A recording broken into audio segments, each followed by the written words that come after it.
Welcome, my foraging friends. How are we all doing today? For those of you returning for another one of my videos, I want to say thank you. And for those of you that are new to my videos, this is Skelly by Nature, and I am Skelly. And in this channel, we talk a lot about things of nature and natural things. So today we have another mushroom video that again, I just happened to be walking through the woods with the dogs and I came across this beautiful mushroom. So today we're going to be talking about hen of the woods mushroom, or Maitake mushrooms, as what they're called in the Asian world. Um, and Maitake means, I think it means dancing mushroom. And I don't know why they call it that. I don't know if it dances in the wind, or if it's like me, when you find one, you'd start dancing. So that's what we got here. And I'm going to show you guys how to identify this, how to clean it, and as well as how to cook it. So let's get started with this. The first thing that you're going to want to know is where to find them. These are a mushroom that they are a very good beginner's mushroom to start with if you're new to foraging for mushrooms. These are a great mushroom. As you can see, they are very distinguishable. You can see how it's got the nice fanned out fins. And where you would normally find these? Well, typically you find these on hardwood trees, like a very, older oaks, older maples. The bigger, the better, of the tree, because usually it means, obviously they're older. And the older the tree, the more liable you're going to find these underneath it. And usually you find them at the very base of the tree. They're not, a shelf mushroom. They're not a ground mushroom. They usually literally attach to the very bottom of the between roots, or on the roots themselves. And the nice thing about these mushrooms is, as a beginner mushroom, it's great because, like I said, they're pretty easily distinguishable. They may be a little difficult to find, but once you get an eye for these, you find them find them all, easily find them. The other nice thing that makes these a great beginner mushroom is that there's not too many that you can get confused with. There that you have these and a couple others, but the nice thing is they are all edible. So if you make a mistake and maybe pick a different kind, you're not going to be in danger in any way. So always, again, be careful, do your research. If you're new to it, make sure you do have an edible mushroom in front of you whenever you do go foraging for mushrooms. So we're going to start with this today. And so I got this, like I said, just crawling through the woods. I was taking a walk with the dogs. I happened to come across this, so I picked it. And so now I'm going to show you guys what I do to prep this and get it ready for some cooking. So when you find this, you're going to see that they usually have, you'll see that this one is kind of white, with a little bit of tannish brown color to it. Sometimes you'll even see them where they're almost look dead. They're really brown, but sometimes you can pick those and they kind of come alive a little bit, but they kind of have a rubbery feel to them. And then if you see on the bottom, they're a flat white. They do have polypores, little pore holes underneath them, so that they're not gilled or anything like that. These are, again, a mushroom that it pretty easily distinguishable. The one downfall with these mushrooms is they do tend to get dirty. They do need a good amount of cleaning, because they're found at the base of a tree. So usually there's, and they're an end of the season type of mushrooms. So usually they're covered, they got pine needles and everything else. This one here is fairly clean on top. It actually got, when I picked it, I knew it was going to rain last night, so I kind of left it out and let nature kind of give me a quick little washing. But as you can see, it's still got, you know, some dirt on the top and a little bit on the bottom as well. And so we need to clean these up really well to get them prepped and ready for cooking. And I'm going to show you what I do. So the next step, we have this in front of us. The next step that we're going to do is get this ready for cleaning. And so like anything else, I'm going to flip this over and I'm going to go through and pull any of the pieces that I can see, you know, that I can easily pick out and clean off. I'm going to take my mushroom brush. I'm going to brush off whatever I can brush off. Okay, so now that I have this, you know, somewhat brushed off, I mean, as you can see, it's still not completely clean. There's still, you know, a good amount of cleaning that needs to be done.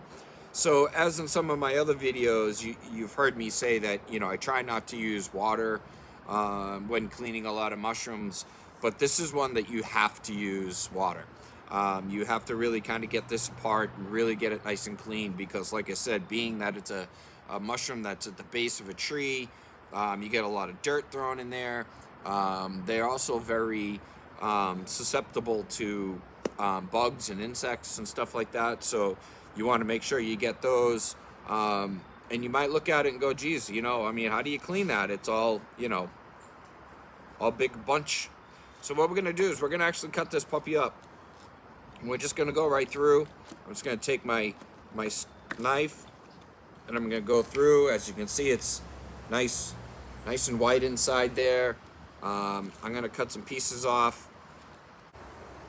So now I have this in a bunch of pieces. As you can see, I got it all cut into pieces.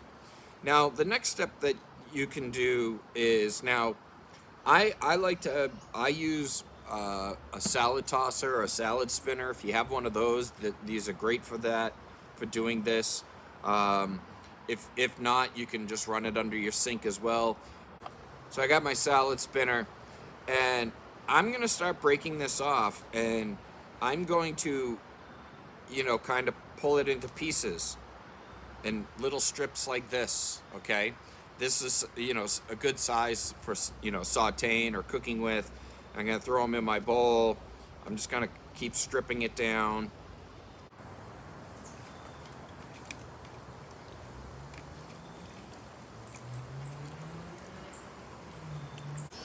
So now I'm gonna give them a good spin in the salad spinner.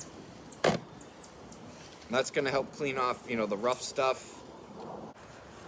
Okay, so I gave them a rough spin in the spinner, and now I'm just gonna go through and individually kind of just hand kind of clean each piece. Make sure it's all nice and clean. Make sure there's no dirt in here. Keep an eye out for any bugs. You want to get rid of those. And try to get these, you know, really clean. You don't want to be eating dirt.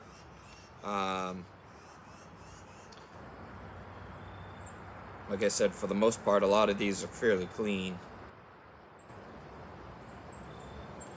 And then once I clean them, I'm gonna lay them out on, I've got a tray here with just a paper towel, and I'm just gonna go ahead and put them in there.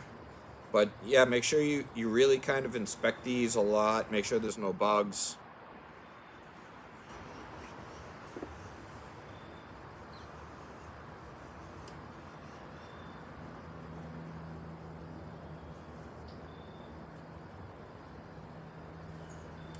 Okay, so I'm done cleaning, and I've got them all laid out.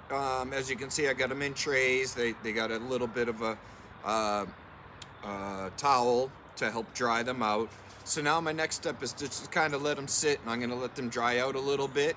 And then after they're dry, I'm going to be taking them inside, and I'll show you the next step inside. So I'll see you then. Okay, so we're back here in the kitchen. And I've got all the mushrooms. They've dried up have dried up a little bit. So now we're going to move on to the next step. And I'm going to show you what I like to do with these mushrooms, another great recipe that I like to do. And I'm also going to show you what I'm going to do is, if you notice, I removed these off of the paper towel, and I have now put them on some parchment paper in a tray.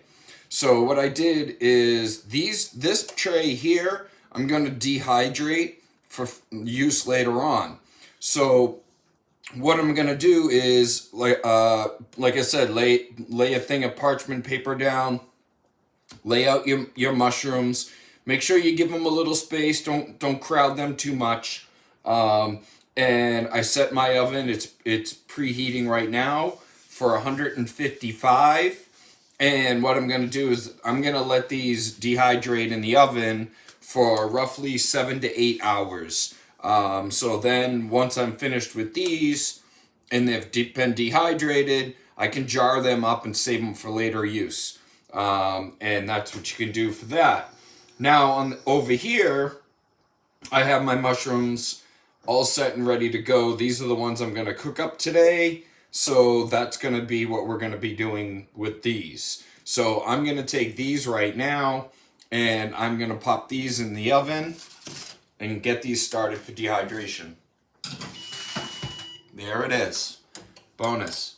Okay. So now what we're going to do is the next step, we're going to take our tray right here, and I got myself a bowl, and I'm going to take all of these and I'm going to toss these into my bowl. So now that I have my mushrooms in the bowl, what I'm going to be doing is I'm going to take some balsamic vinegar, and we're going to add some balsamic vinegar. And what we're going to be doing is we're going to be creating a marinade right now, and we're going to let this soak in for a little while. So we're going to get some balsamic vinegar. We're going to throw in some soy sauce.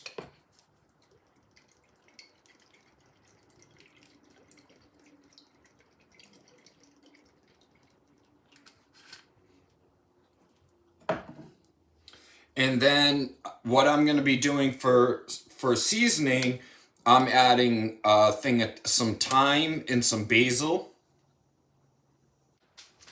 And then finally, I'm going to add some salt and pepper.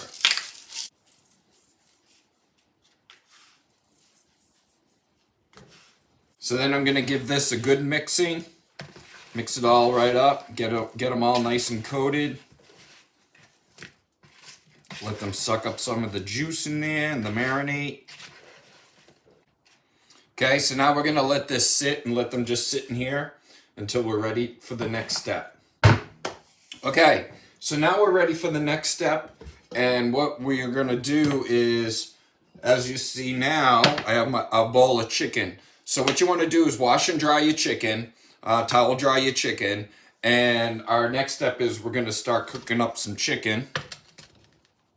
So we're going to turn and put my stove on medium. I'm going to add just enough oil to cover my pan.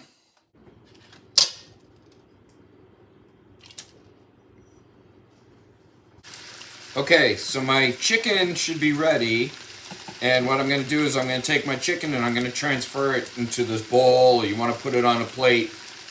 You can do this either way. You can do it like I did with cut up chicken, or if you want to, you can go ahead and do whole chicken. That's up to you, whatever you want to do.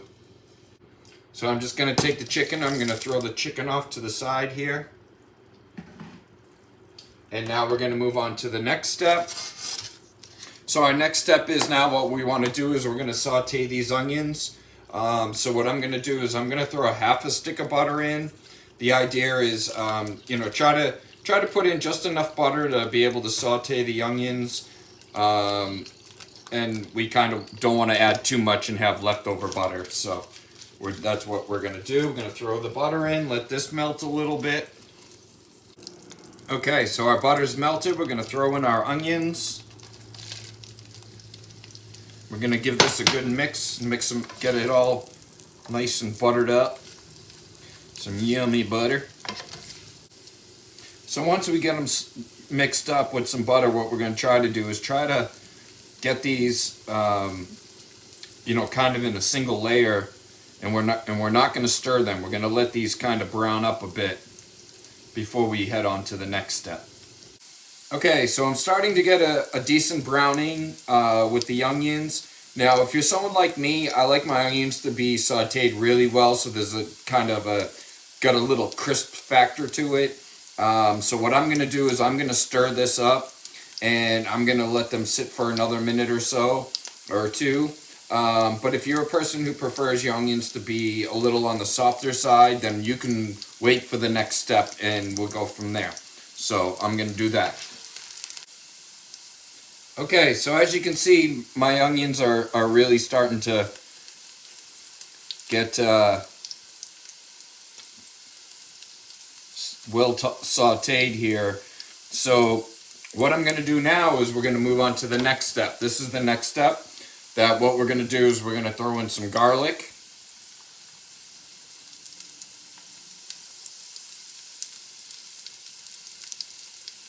Now, I used 3 cloves. Obviously, use what you like. I'm a person that I like my garlic. It's very good for you. So I like to use my garlic.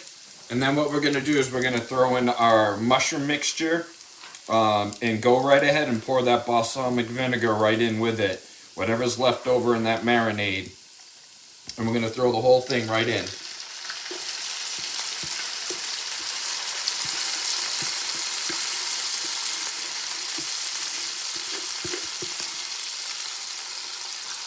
Okay, so now once we do that, we're going to give this whole thing a nice good stirring, stir everything in really good. So again, we're going to try to keep this in a single layer as much as possible. And we're just going to let that sit again for another few minutes. Okay, so after a few minutes, we're going to just do, again, we're going to give this another good stirring. Mix it up a little bit. Get it spread out.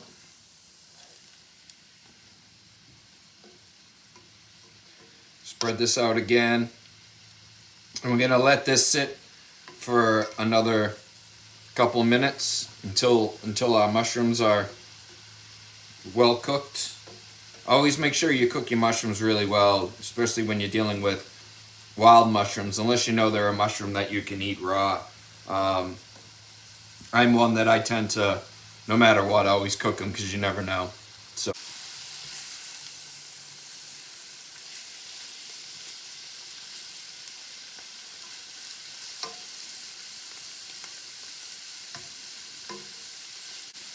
Okay, so our mushrooms and mushroom mixture is pretty much all set and looking good. So now our next step, what we're going to do is we're gonna toss in our chicken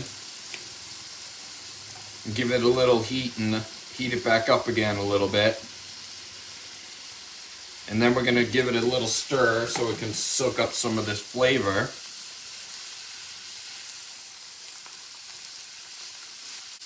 And so for the final step, what we're going to do is, while this was sauteing and cooking up a little bit, I went out to my garden and grabbed some fresh chives.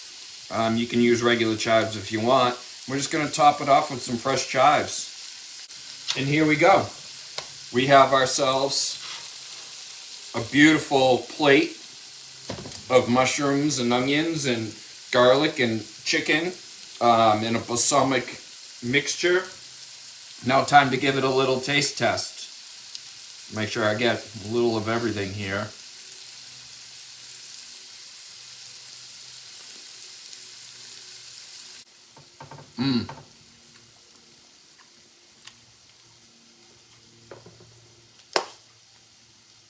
Nah, that's really good.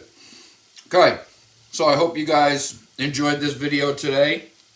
Hope you guys give this a try. If you do, let me know. Shoot me a comment down below. Let me know what you think of it. Or if there's anything that you know that might improve the dish as well. I'm always doing things in different ways and trying to improve dishes. So if you got any great ideas, let me know. Please feel free to drop me a comment. And again, I hope you learned a little something today. I hope you guys go out and get yourself some nice mushrooms.